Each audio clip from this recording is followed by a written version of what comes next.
विजय कौशिक जी, जी कल तक जो फूटे आग सुहाते नहीं थे, आज वो साथ हैं आप लोगों के।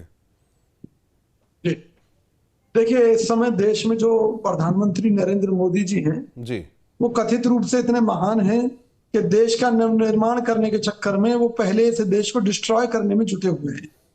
और हम नहीं चाहते कि ये देश नष्ट हो जाए, इस देश की व्यवस्था नष्ट हो जाए।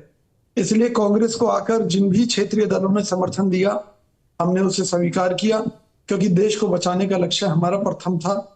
जहां तक केजरीवाल जी की बात है, तो केजरीवाल जी के ऊपर जो शराब घोटाले के आरोप हैं, उनको लेकर कांग्रेस पार्टी ने लड़ाई लड़ी थी। हमने उस समय मोदी जी से कहा था कि दिल्ली के अंदर जो शराब नीति बदली गई है, ये बहुत घातक है, इससे देश का नुकसान है, प्रदेश का नुकसान है। लेकिन मोदी जी की कहीं ना कहीं इस शराब के घोटाले में मिली भगत थी। उन्होंने केजरीवाल सरकार को ये काम करने दिया और बाद में इसके माध्यम से ब्लैकमेल करने लगे। अब जब सरकार फंस गई इलेक्ट्रल बॉन्ड के घोटाले में, जो सुप्रीम कोर्ट के आदेशों के बाद बेनकाब जिस तरह से मोदी सरकार हुई कि किस प्रकार से सीबीआईडी का इस्तेमाल उद्योगपतियों के खिलाफ किया गया और उनसे चंदा वसूली की गई, किस प्रकार से टोरेंट ग्रुप की कंपनी अपनी पार्टी के बारे में बात कर लीजिए। आपकी पार्टी का मैं अपनी ही पार्टी के लिए कह रहा हूं। हमने केजरीवाल की टाइमिंग को लेकर सवाल उठाए हैं कि इलेक्ट्रल बॉन्ड के घोटाले को छिपाने के लिए जो केजरीवाल की गिरफ्तारी मोदी सरकार ने की है, ये लोकतंत्र की मूल भावना के बिल्कुल खिलाफ है। मोदी जी जिस तानाशाही वाले रास्ते पर बढ़ रहे हैं, इससे पता चलता है कि उनके नीचे की धरती खिसक चुकी है। लेकिन अपनी कुर्सी बचाने के लिए वो विरोधी पार्टी के नेताओं की हत्याएं भी करवा सकते हैं, उनके लिए कोई बड़ी चीज नहीं है। मोदी सरकार आज लाखों करोड़ रुपए खुद के प्रचार में और विरोधी पार्टियों के खिलाफ दुष्प्रचार में खर्च कर रही है, और कांग्रेस पार्टी इस सरकार के काले कारनामों को बेनकाब न करे।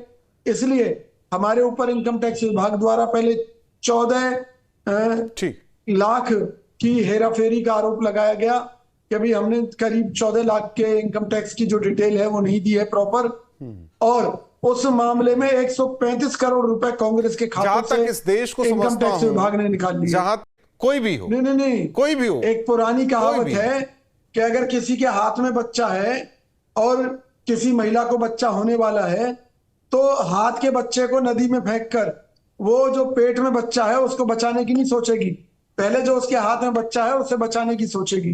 तो आज जो अफसर हैं वो आज अपनी जान बचा रहे हैं, कल को जब कांग्रेस की सरकार आएगी तो वो सारा पोल पट्टी खोलकर रख देंगे मोदी सरकार की। इसीलिए कह रहे हैं, किस तरह से उनकी गर्दन पर तलवार रख के काम लिया गया। मुझे नहीं लगता कि ऐसे भी उठाते जो वाकई निर्माण कर रहे हैं इस भारत का, जो अधिकारी लगे हुए हैं, काम करते हैं। अरे निर्माण के चक्कर में नष्ट कर रहे हैं देश को, जिन्हें ये आप कह रहे हैं ना, आप सरकार को कहते कहते उन्हें कहने लगे, मीडिया को कहते रहते, आप लोग सबको कहते रहते, 5 लाख करोड़ का कर्जा कर दिया। मोहसिन रजा जवाब देंगे। मोहसिन रजा जी, पीएम मोदी तानाशाही वाला रवैया अपना रखे। कौशिक जी, इनको ये सच समझना होगा कि राजीव गांधी जी ने ये तथ्य देश की जनता के सामने रखा था और उन्होंने कहा था कि हम इस भ्रष्टाचार को जो हमारे से पहले हो रहा था उसको हम खत्म करेंगे।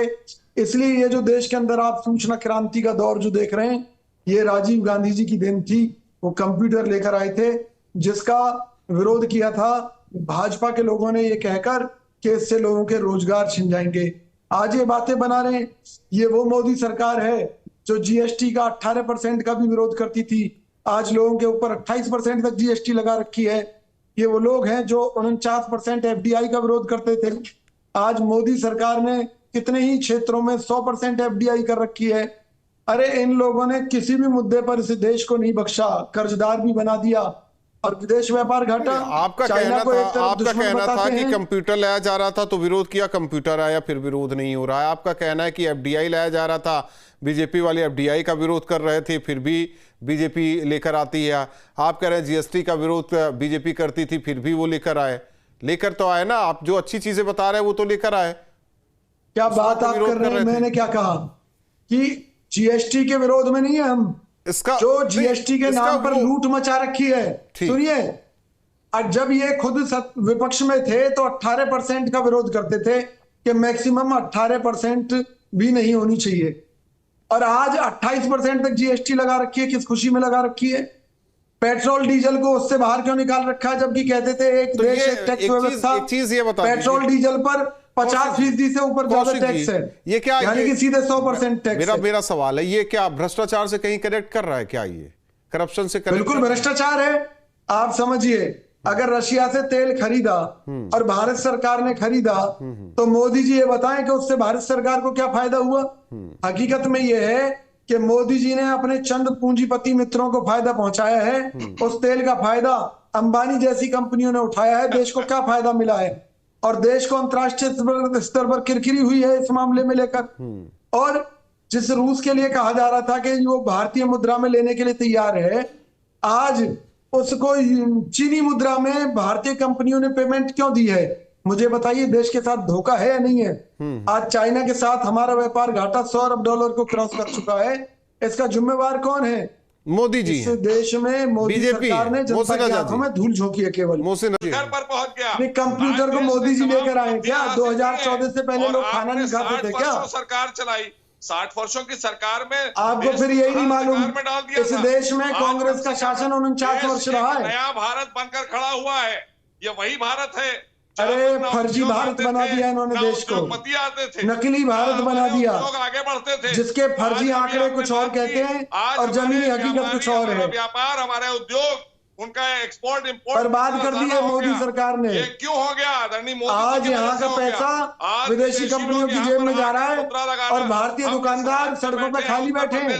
वो बनाया गया, ये चीजें तो नहीं होंगी। जितने घोटाले इस देश के अंदर किए हैं, वक्त नहीं है, आप तीनों मेहमानों का बहुत बहुत धन्यवाद। जाहिर